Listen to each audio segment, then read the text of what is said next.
Bom, você está no canal Exposição Bíblica, eu sou Michel Augusto, sou pastor da Igreja Batista Reformada de Brasília desde 2001 e diretor do projeto de treinamento de pregadores chamado Exposição Bíblica. Desde 2012 estamos treinando pregadores de modo presencial ou online, mas enfim, se você gostar desse vídeo, você deixa um like, não se esqueça de se inscrever no canal, comentar sobre esse vídeo, tá ok? E ativar o sino para você receber as notificações. Bom, sobre a pregação progressista, eu já fiz vários vídeos sobre isso, mas aqui no contexto da Califórnia, eu queria trazer algumas informações que são correlatas àquilo que o autor do livro Credo Secular já nos trouxe, tá? Mas enfim, quando nós falamos em pregação progressista, a primeira coisa que a gente tem que entender é que o movimento é um pouco amplo. E eu não quero criar aqui generalizações e reducionismos. Mas eu também não posso deixar de trazer um zelo que eu sempre trago no nosso canal sobre o cuidado que nós temos que ter com a pregação progressista. Tá?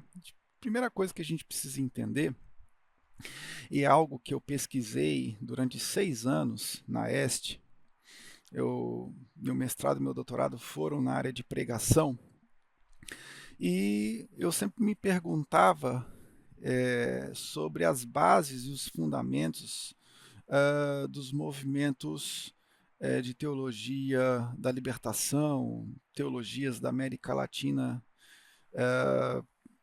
algumas teologias da América Latina e teologias progressistas que se alinham muito com as políticas progressistas. Eu cheguei à conclusão que a pregação progressista de fato não é uma pregação centrada na Bíblia e no Evangelho de Cristo. Trata-se de outra coisa. A pregação progressista está falando dos direitos subjetivos humanos na sua forma mais extremada.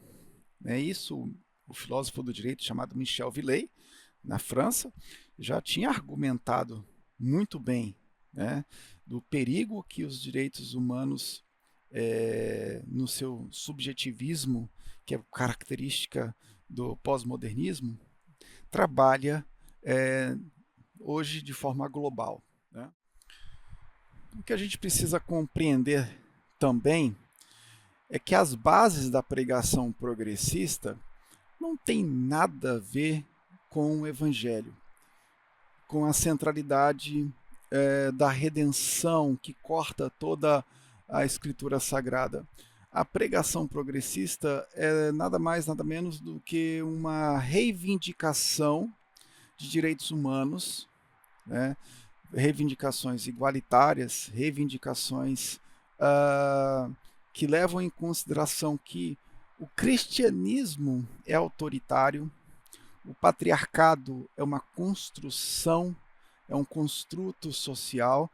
Então, eles levam em consideração essas questões e extraem da Bíblia alguns pontos isolados da história da redenção para argumentarem o seu credo usando as Escrituras Sagradas, mas de modo bem descontextualizado. Bom, as reivindicações da pregação progressista giram em torno da prática do cristão no mundo, e reivindicações de diversidade, vidas negras importam, as questões dos transgêneros, enfim, toda uma massa de direitos subjetivos, como dizia Michel Villey, e são hiper subjetivos, são a base dos fundamentos dessa pregação progressista. Mas eu prefiro usar o termo justiça bíblica ao invés do termo justiça social. A justiça bíblica é proveniente da própria justiça de Deus revelada em Cristo. A gente pode chamar isso de prática cristã. Se você olhar o livro de Romanos, os 11 primeiros capítulos vão trabalhar a justiça de Deus revelada em Cristo. Do 12 ao 15, nós vamos observar a prática cristã. Nós não precisamos adotar princípios progressistas para ir buscar textos isolados nas Escrituras para fundamentar a nossa prática. Pelo contrário, nós temos uma teologia e uma prática robusta em toda a história da redenção que nós não necessitamos, de fato, de nenhum tipo de apropriação indevida de termos seculares para fundamentar a nossa prática. Então, parece que a pregação progressista comete esses erros crassos. Tá? Quando nós analisamos o gênero literário epistolar, por exemplo, você vai identificar sempre as bases voltadas ao que nós temos que crer e o que fazer. Né? Então, repito, quando eu vejo cristãos enviesados para um credo secular progressista, buscando nas Escrituras alguns textos para serem usados de modo terapêutico religioso no ambiente secular ocidental, fico muito preocupado, porque eu observo que falta, sim, uma crença solidificada, ou até mesmo uma honestidade teológica, ao afirmar essas coisas. Nós temos, repito, uma robustez teológica que fundamenta a nossa fé, a nossa teoria, a nossa doutrina, os nossos fundamentos e a nossa prática cristã. E a nossa prática cristã não é a favor de injustiças. Com certeza, nós não queremos de forma alguma maltratar ninguém. Né? Pelo contrário, nós temos a convicção de que todo homem foi criado em imagem e semelhança do Senhor. Mas nós temos a certeza também que o nosso dever como pregadores do Evangelho é de mostrar a toda criatura criada em imagem e semelhança do Senhor que ela está afastada de Deus, e que só através da justiça de Cristo ela conseguirá ser reconciliada com Deus. Isso não é por obras, isso é pela graça mediante a fé na justiça manifesta de Cristo Jesus. A pregação progressista é destituída de bons fundamentos bíblicos, tanto na teoria quanto na prática. A questão do apego à diversidade, ao igualitarismo, mostra-se mais alinhado, isso tem um alinhamento maior com o credo secular do que com a palavra da proclamação do Evangelho. Se a gente olhar, por exemplo, os sermões chamados querigmáticos, no livro de Atos e em outros contextos, nós vamos observar que a esperança da proclamação do Evangelho é a ressurreição. E a base para conquistarmos essa ressurreição não são os nossos méritos, não é o nosso envolvimento, o nosso ativismo social e político. A base é a justiça de Deus manifestada em Cristo Jesus. O mérito é todo dele. E isso tem que ser pregado. A pregação progressista, ela se envolve praticamente só com a temática da diversidade, da igualdade, o rancor social, enfim, esquece e anula a centralidade do Evangelho.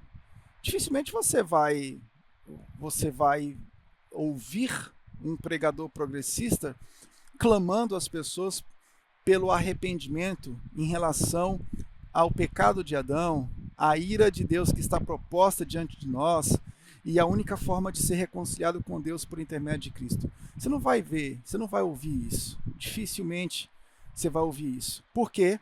Porque a pregação progressista está comprometida somente com as políticas de direitos humanos, né? E com isso eu não estou querendo dizer que tudo relacionado aos direitos humanos seja ruim, mas que nós temos que tomar muito cuidado, porque os direitos humanos é a nova religião. Eu digo isso sem medo. É a nova religião do credo secular do cristianismo progressista. A outra questão que me incomoda bastante é o discurso do amor na pregação progressista. O discurso do amor, a prática do amor tem uma base. É o próprio Deus enviando seu Filho para morrer no lugar de pessoas que não conseguiriam pagar pela sua reconciliação diante do Pai. A pregação progressista parte do pressuposto de que o amor deve ser desenvolvido simplesmente pelo amor. Então, você precisa igualar mulheres e homens do ponto de vista, por exemplo, dos ofícios eclesiásticos. Você tem que igualar pessoas que praticam sexo com pessoas do mesmo sexo. Você tem que igualar essas pessoas eclesiasticamente também às figuras que o Novo Testamento trabalham. Enfim, esse amor progressista é um amor que não representa o amor do Evangelho. O amor do Evangelho, ele contém o amor propriamente dito, mas ele contém também a justiça de Deus. Isso aí não é tratado na pregação progressista. A justiça de Deus envolve uma coisa muito grave, que é o pecado de Adão. E envolve algo que é muito sério, que é a graça de Jesus, a fé na justiça manifesta de Jesus. E, consequentemente, a ira eterna para quem não foi alcançado por essa justiça de Deus em Cristo. Na pregação progressista, Jesus é visto como um profeta social, ao passo que a pregação bíblica do Evangelho nos mostra Jesus como a encarnação de Deus. Nós não podemos enxergar Jesus somente como alguém que deve ser imitado do ponto de vista social, baseado em alguns tópicos da vida de Jesus, como lava-pés e coisas do tipo, ou então o tentar perverter o serviço, a diaconia de Cristo, como se fosse algo descolado de tudo aquilo que a história da redenção nos traz. Bom, Jesus é a terceira pessoa da Trindade. Jesus é a palavra final de Deus, é a esperança do proto-evangelho em Gênesis 3,15. Jesus é o Redentor. Sem Jesus, jamais conseguiríamos ser reconciliados com Deus. Esse é o tema fundamental da nossa pregação, correlato à doutrina da ressurreição. Sem isso, nós não temos evangelho, nós não temos cristianismo. Na pregação progressista, aceitar o diferente e incluir esse diferente em tudo aquilo que deve ser feito do ponto de vista do desenvolvimento dos dons é mais importante do que crer na verdade e, a partir da crença na verdade, servir a Deus. Isso é muito perigoso porque macula todo um processo de base da nossa fé. Bom, na pregação progressista, a capacidade, por exemplo, das mulheres é mais importante do que a função que as Escrituras Sagradas trazem para as mulheres, que são preciosas assim como os homens são preciosos, ambos criados à imagem e semelhança de Cristo, e por conta da redenção em Cristo, desenvolvem funções diferentes no corpo de Cristo e na sociedade. Mas o mais importante para a pregação progressista é aquilo que ela tem como potencial a desenvolver. Bom, a preocupação central da pregação progressista não é um equilíbrio entre o reino presente e o reino futuro, ou seja, o reino presente com algumas imagens do reino futuro. A pregação progressista, ela trabalha o reino presente e bem descontextualizado daquilo que é a totalidade da doutrina do reino de Deus. De tal forma que a pregação não vai conter uma chamada ao arrependimento, porque a chamada ao arrependimento é contra as injustiças políticas, mas não em relação àquilo que nos aguarda no reino futuro e aquilo que vai acontecer com toda criatura, que é o juízo final. Então, a pregação progressista não tem um senso de urgência e de decisão, né? Aquela chamada a uma decisão, senso de urgência, isso é perigoso, porque transforma a pregação simplesmente num discurso moral. A solução para uma sociedade, para uma humanidade ferida, fraturada, não está nesse realinhamento humanista do credo secular, que é pregado por muitos pregadores de ordem progressista. Não está. A solução está em Cristo. A solução está no reconhecimento, pela graça, no reconhecimento de que Cristo, ele veio, enviado pelo Pai, para nos realinhar com Deus. Esse é o principal problema do homem. O problema do homem se chama idolatria, e a solução para o homem é a adoração devida somente a Deus. E o único que pode fazer essa reconexão é o Evangelho de Jesus Cristo. Agora, procura se você acha esse tipo de pregação no contexto progressista. Não vai achar.